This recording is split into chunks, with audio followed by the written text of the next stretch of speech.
Mari kita bersama-sama merenungkan firman Tuhan yang saya beri tema alasan sibuk melayani sampai melupakan orang tua. Nah saudara, saya langsung kepada poinnya.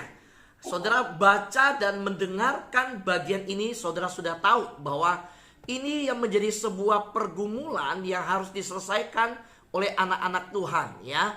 Kenapa? Karena banyak orang dengan alasan sibuk melayani, mereka melupakan orang tua. Ini hal yang tidak benar. Saudara, mari kita lihat kalimat Yesus yang ketiga di atas kayu salib. Yohanes pasal 19 ayat 26 sampai 27 berkata demikian. Ketika Yesus melihat ibunya dan muridnya yang dikasihinya di sampingnya, berkatalah ia kepada ibunya, "Ibu, inilah anakmu." Kemudian katanya kepada muridnya, "Inilah ibumu." Dan sejak saat itu, murid itu menerima dia di dalam rumahnya. Saudara, saya percaya kita tahu ibu yang dimaksud ini adalah Maria, ya. "Ibu, inilah anakmu." Jadi di atas kayu salib, ucapan Yesus yang ketiga, kalimat Yesus yang ketiga, "Ibu, ya, inilah anakmu." Siapa anaknya? Di situ ada Yohanes. Diyakini, saudara, ada banyak ayat yang membuktikan bahwa murid yang dikasihinya adalah Yohanes. Dan dia berkata kepada Yohanes, "Yohanes, inilah ibumu." Ya. Jadi sejak saat itu murid itu Yohanes menerima Maria di dalam rumahnya dan merawat Maria seperti ibunya sendiri. Nah, saudara yang terkasih dalam Tuhan, di atas salib Yesus Kristus memberi teladan, memikirkan kepentingan orang tua, ya. Itu satu penderitaan yang begitu besar dari malam ketika di rumah Kayafas, ketika dikirim ke pengadilan paginya kepada Pilatus. Pilatus mengirim ke Raja Herodes. Herodes tidak ketemu kesalahan, kirim lagi ke Pilatus. Pilatus juga menyiksanya, lalu mengirim dia dan memutuskan bahwa dia disalib. Sepanjang perjalanan sampai jam 9 ketika disalibkan, penderitaan demi penderitaan ditanggung oleh Yesus. Tetapi saudara lihat, ketika penderitaan yang begitu besar di atas kayu salib, Yesus tetap memberi teladan. Di mana ketika dia mengucapkan, "Ibu, inilah anakmu," ya. Kepada Yohanes berkata, "Inilah ibumu." Saudara, Yesus memberi teladan bagaimana di atas kayu salib dalam penderitaan begitu besar dan merasa sakit yang begitu luar biasa, tidak menenggelamkan perhatian Yesus kepada ibunya. Jadi lihat, di atas salib Yesus memberi teladan, memikirkan kepentingan orang tua, dan penderitaan dan rasa sakit tidak menenggelamkan perhatian Yesus kepada ibunya. Saudara yang terkasih dalam Tuhan, di atas kayu salib, saya simpulkan dua kalimat ini di dalam kesimpulan ini, ya. Dalam kalimat yang ketiga, Yesus di kayu salib, ada dua hal: memberi perhatian yang berlimpah kepada ibunya, dan memberi kepercayaan yang penuh kepada murid yang dikasihinya. Dua kalimat ini dua makna, ya. Satu kalimat ini ada dua makna yang dimana kita dapatkan. Memberi perhatian yang berlimpah kepada ibunya, dan juga memberi kepercayaan yang penuh kepada murid yang dikasihinya. Nah, ini yang ingin saya ajak kita fokus di dalamnya. Bagaimana dalam menghadapi penderitaan yang begitu besar, Yesus memberikan perhatian dan memberikan percayaan dalam menata kehidupan orang tuanya. Saya minta kepada kita yang mendengarkan firman Tuhan, jangan mencari alasan bahwa kita sangat sibuk melayani Tuhan Yesus sampai melupakan orang tua. Di dalam kehidupan Farisi, ahli Taurat, Yesus pernah mengkritik, "Kamu ini gak benar. Pakai alasan melayani, memberi perpuluhan, lalu tanggung jawab kepada orang tua kamu abaikan. Kamu itu munafik." Itu menusuk kalimat Yesus. Benar-benar tajam. diguncangkan, ditancapkan ke hati. Termasuk orang-orang yang sudah dididik sedemikian oleh ahli Taurat dan Farisi, yang bahkan berkata, "Mama, papa, biaya untuk merawat hidupmu sudah gak ada, karena sudah saya persembahkan kepada Tuhan." Dan bahkan belum tentu mereka persembahkan, tapi pakai nama Tuhan untuk melarikan diri dari tanggung jawab marah orang tua. Ini sungguh-sungguh kejahatan yang besar di hadapan Tuhan. Dan ini peringatan yang harus saya sampaikan. Karena ini peringatan yang memang pernah diberikan oleh Yesus pada waktu Yesus hidup. Dan juga teladan ketika di atas kayu salib, di kalimat yang ketiga, Yesus mendudukkan perhatian kepada orang tua. Itu sedemikian penting. Ada banyak orang mencari alasan. Saya sibuk pelayanan. Sampai rumah berantakan. Orang tua udah sakit, nggak bisa ngurus rumah, orang tua di kursi roda. Yang jadi anak, tinggalkan orang tua, bilang sibuk pelayanan. Orang tua butuh dibantu ke toilet, butuh dibantu. Ya kalau ada kemampuan kasih suster. Lah kalau lagi nggak ada kemampuan, orang tua ditelantarkan. Itu nggak benar. Maaf, termasuk semua yang milenial nanti menyaksikan rekaman ini. Saya mau berkata, anak-anak muda, kalau saudara punya orang tua, sampai kita nggak sanggup, orang tua bilang, rambut saya udah berantakan, bawa saya ke salon. Papa kita bilang bawa saya ke tukang cukur, kita nggak ada waktu membawa. Saudara akan nyesel kalau orang tua sudah nggak ada. Saya berkata begini, saya ngalamin saudara. Saya nggak punya papa mama. Sekarang saya lihat orang yang lebih tua, seumuran dengan papa mama saya. Saya pingin layani. Saudara, saya melayani papa saya setiap bulan, bawa dia ke tempat cukur rambut. Saudara, saya mau berkata kepada anak-anak muda yang mendengarkan firman Tuhan juga, layanin orang tuamu. Jangan hebat tampil di gereja, pelayanan, apalagi waduh dengan rekaman di IG, di YouTube, posting begitu cepat kan di TikTok, tampil di kamar, dirapiin. Kan kalau tampilan di layar cuma bisa ditangkap oleh layar hanya bagian kecil saja. Wah rapi, bagus. Tapi kamar berantakan, yang disorot cuma yang bagus. Orang tua harus teriak, nyapu harus diteriakin, cuci piring harus diteriakin, ngepel rumah diteriakin. Karena sekarang kan banyak orang gak pakai asisten keluarga, gak berani orang keluar masuk rumah. Jadi anak harus ikut bantu. Nah kita gak bantu orang tua, tapi kita bilang kita sibuk. Termasuk orang tua gak bisa layanin anak yang dengar firman Tuhan. Bukan hanya orang tua aja yang dengar firman Tuhan, sibuk rapat, sibuk Zoom. Sampaikan firman Tuhan keluar, seluruh dunia bahkan bisa mendengar kita seminar. Sibuk. Sampai pasangan gak terlayanin, sampai anak gak terlayanin. Kita bisa sibuk Zoom, sampai di luar pulau orang mendengar seminar kita. Kita melakukan, wah orang minta kita jadi pembicara. Tapi keluarga kita gak terlayani. Dan kita berkata, saya sedang melayani. Saya sedang melayani. Anak gak punya waktu bicara sama kita. Kita bicara sama orang di Zoom. Orang bisa tanya, kita beri jawaban di Zoom. Kita bisa seminar, orang punya waktu kita. Pasangan dan anak gak punya waktu. Padahal kita di dalam rumah di masa begini semuanya. Dan kita pakai nama, saya layanin Tuhan Yesus. Maaf saudara, jangan cari alasan bahwa sibuk melayani. Yesus pun kalau mau sibuk urusin kesehatannya, sibuk loh. Di atas kayu salib, dihina, direndahkan, ditempeleng, diludahin saudara. Diolok-olok, dibawa. Sebelum disalib, diperlakukan ngadil, tempeleng, diludahin. Saudara, dalam kesakitan dan penderitaan, Yesus tidak melupakan ibunya.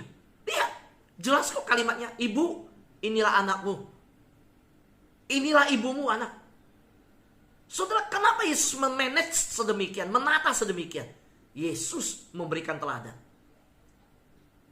yang sampai kalimat wasiat mau mati pun memikirkan dan menata sedemikian untuk ibunya. Nah, orang Kristen kurang ajar kalau sampai memakai nama melayani Tuhan Yesus, mengabaikan orang tua. Saudara yang terkasih dalam Tuhan, saya kasih contoh. Pak, itu kan di perjanjian baru. Perjanjian lama ada nggak? Yuk lihat kehidupan Yusuf. Saudara, pada waktu di Mesir, saudara, tanggung jawab Yusuf kepada keluarga di Kejadian pasal 47 ayat 12. Dikatakan, dan Yusuf memelihara ayahnya. Alkitab catat loh. Ayahnya, saudara-saudaranya, dan seisi rumah ayahnya dengan makanan menurut jumlah anak-anak mereka. Maaf, saya nggak bangga kalau saudara foto, manfaatkan anak yatim, bikin pesta di yatim piatu. Oh, ulang tahun, pergi rumah yatim. Anak yatim juga nggak demen. Mereka di hati tahu kok. Lu senyum-senyum pakai foto saya untuk tampilin ke orang. Kamu baik hati. Kalau mau layanin panti nggak usah foto-foto, sebar-sebar lah. Bagi makanan ulang tahun ya sudah. Dan lebih parah lagi, kita pergi panti jompo. Wah, bikin ulang tahun panti jompo. Di rumah ada orang tua kok.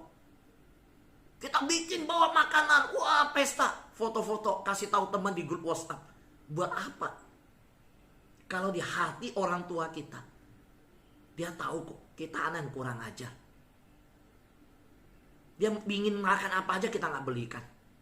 Bahkan tanggung jawab untuk hidupnya pun dalam hal menjaga kebutuhan sampai yang basic. Soal lihat ya, ayat ini kebutuhan yang sangat mendasar dengan makanan. Saudara tahu waktu itu terjadi kelaparan dan keluarga daripada Yusuf, Yakub semua lari ke Mesir. Yusuf bertanggung jawab memelihara. Saudara, di saat keluarga Yusuf memperlakukan Yusuf sedemikian jahatnya, yaitu saudara-saudaranya. So di negeri asing dia nggak bisa bahasa asing, nggak punya dan usia muda dilempar, dijual sedemikian. Apa yang terjadi? Yusuf benar-benar kehilangan penghiburan satu-satunya. Dia terpisah dari keluarga kelahirannya. Dalam keadaan demikian, saudara, Tuhan bekerja dalam kehidupan Yusuf.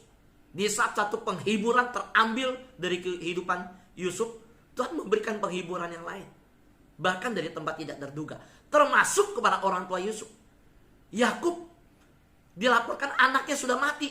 Sedih luar biasa. Tapi ketika saya lihat dalam kehidupan pertemuan Yusuf dengan saudara-saudara dan orang tuanya, Tuhan bekerja memberi penghiburan yang tak terduga. Nah begini, hari ini saya mau berkata, saudara, di saat satu penghiburan terambil dari kita, Tuhan akan memberikan penghiburan lain bagi kita. Bahkan dari tempat yang tidak terduga. Saudara, dengan firman Tuhan ini berkata, saya gak punya orang tua lagi. Saya gak punya saudara harus saya perhatikan. Sekarang saya sebatang kara.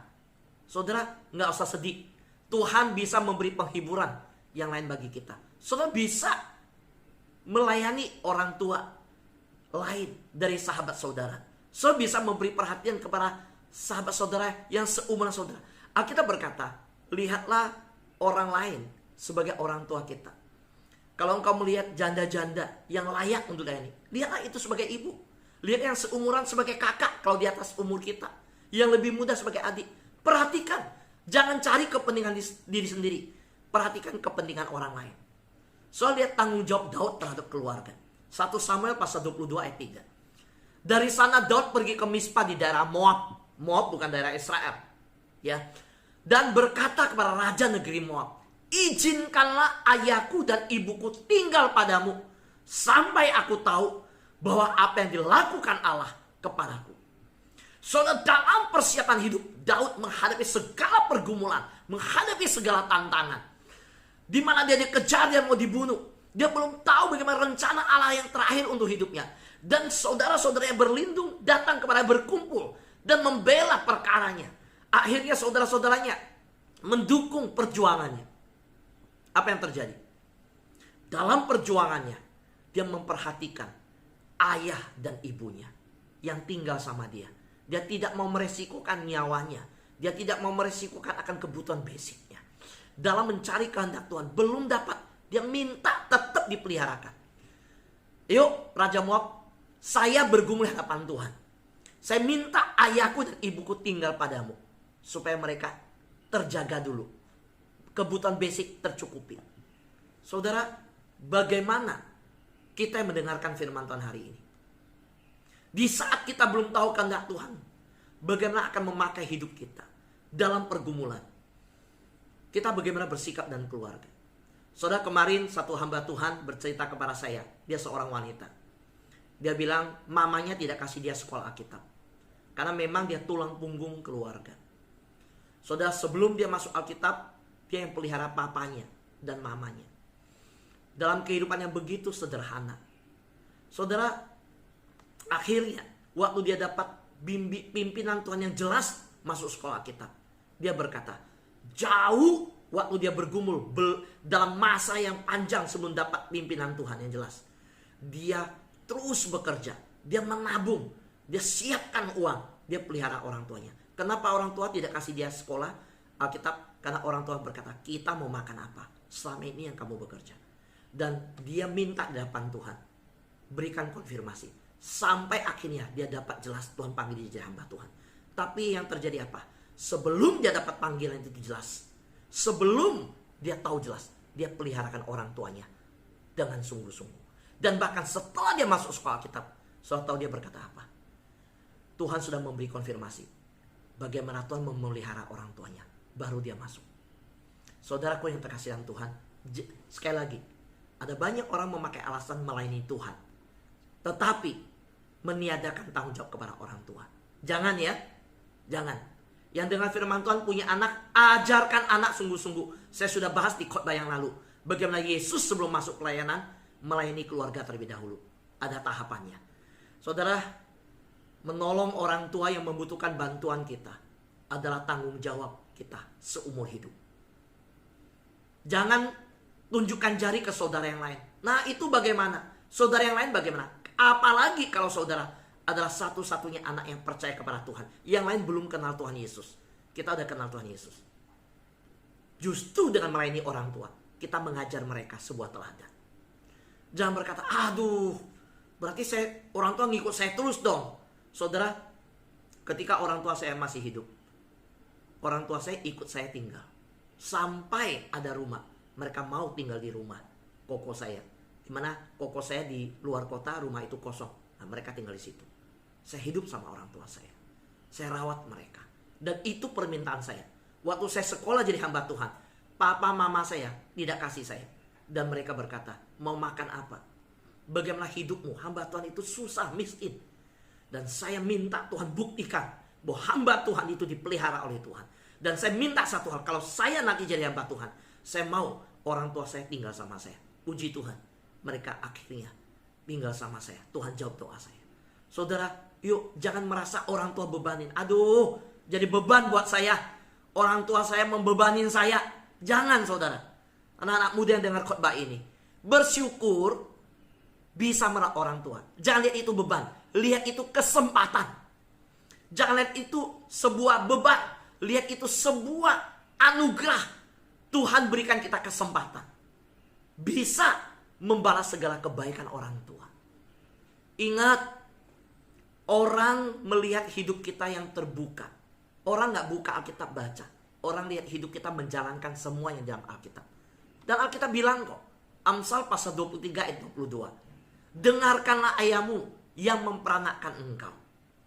Dan janganlah menghina ibumu kalau ia sudah tua. Kata memperanakkan ini konsep patriotis, ya, patriotik. Jadi keturunan kayak sebutannya marganya kayak orang Tionghoa turun dari ayah, ya. Yahudi juga begitu, orang Batak juga pria. Maka di sini ayat berkata, dengarkanlah ayahmu yang peranakkan engkau. Bukan berarti melahirkan engkau, enggak. Itu konsepnya, ya. Saudara, dengarkanlah ayahmu. Artinya apa? Tetap apa yang menjadi permintaan orang tua kepada kita. Kan dia nggak minta aneh-aneh, hal yang basic, memelihara hidupnya. Kita harus mendengarkan. Termasuk apa? Ya kalau orang tua kita mau bercerita sama kita, masa nggak ada tempat bicara? Nggak ada tempat ngomong? Ada banyak anak terlalu sibuk sampai ayahnya nggak punya waktu untuk curhat sama dia. Ada banyak anak bilang, aku layani Tuhan, sibuk di gereja. Sibuk, luar biasa pelayanan. Sampai ayahnya nggak punya waktu untuk bicara sama dia. Dengarkanlah ayahmu. Anak-anak muda, dengarkan ayahmu. Yang sudah punya anak yang dengarkan firman Tuhan. Saya mau tanya jujur, saudara mau kan ketika ingin bicara sama anakmu punya waktu? Nah, jadi dari sekarang, kasih tahu firman Tuhan ini. Kasih tahu. Termasuk hal yang kedua, dan janganlah menghina ibumu kalau ia sudah tua. Lalu mama repotin aja. Mama sakit-sakitan aja. Oh, dia sakit karena lahirkan kamu loh. Setiap kali melahirkan, ada kesehatan yang terkuras. Enggak boleh kurang ajar sama orang tua. Saudara yang terkasih dalam Tuhan, mama bagaimanapun diperhatikan oleh Yesus di atas kayu salib. Mau mati pun Yesus perhatikan mamanya. Di dalam penafsiran, Yusuf meninggal muda. Yesus yang menjadi tulang punggung keluarga. Maka umur 12 terakhir dia muncul berdebat dengan ahli Taurat. Ya, setelah itu kehidupan Yesus tidak tercatat sampai umur 30 dia muncul. Nah, di dalam rentan umur 12 dan 30 diyakini Yesus melayani keluarga. Janganlah menghina ibumu kalau ia sudah tua. Wah, gak sempet dengerin lah mama bicara. Mama udah tua bisa apa? Setua-tuanya dia, kamu berasal dari dia. Nah, orang tua harus ajarkan anak. Jangan buru-buru suruh masuk pelayanan. Dia belum mengerti hormati orang tua. Bagaimana bisa hormati orang dilayani? Bagaimana bisa melayani kalau orang tua di rumah gak dihormati? Yuk, saya berharap baik orang tua yang mendengar firman Tuhan ini, baik anakmu yang mendengar, kita bangun kekristenan yang penuh hormat, kekristenan yang mulia. Jangan orang berkata, tuh yang kepercayaan sana punya etika, moral, hormat sama orang tua, ajarin budi pekerti. Siapa bilang kekristenan gak ngajarin akal budi pekerti? Waktu Taurat turun dari Gunung Sinai, jelas langsung Taurat berkata, hormati ayah dan ibumu. Dan di atas kayu salib, Yesus menyatakan bagaimana dia menjalankan Taurat itu. Ketika firman yang agung, firman yang mulia turun dari surga, lewat Musa, dari Sinai diturunkan. Dan waktu Yesus naik ke atas bukit Golgota, firman itu diteguhkan. So, lihat betapa luar biasanya konsep firman Tuhan. Ketika Musa membawa loh batu turun, di dalam loh batu itu, di dalam hukum yang kelima, hukum yang 1-4 berhubungan bicara dengan di atas. Langsung yang ketika hukum kelima sampai ke 10 bicara tentang yang horizontal. Hukum yang pertama muncul, hormatilah ayah dan ibumu supaya lanjut umurmu di bumi. So, tahu?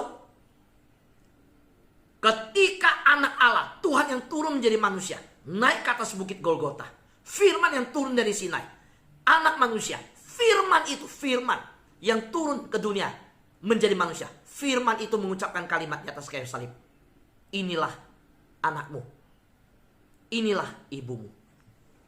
Pernahkah Yesus menghina ibunya? Tidak. Yesus justru memberikan teladan, menghormati. Tuhan berkati kita menerapkan firman ini dan menjadi terang kemuliaan bagi nama Tuhan. Pancarkan etika, moral, perbuatan baik yang Tuhan telah ajarkan di atas kayu salib, yang begitu indah di dalam hidup kita juga. Amin. Tuhan berkati kita semua.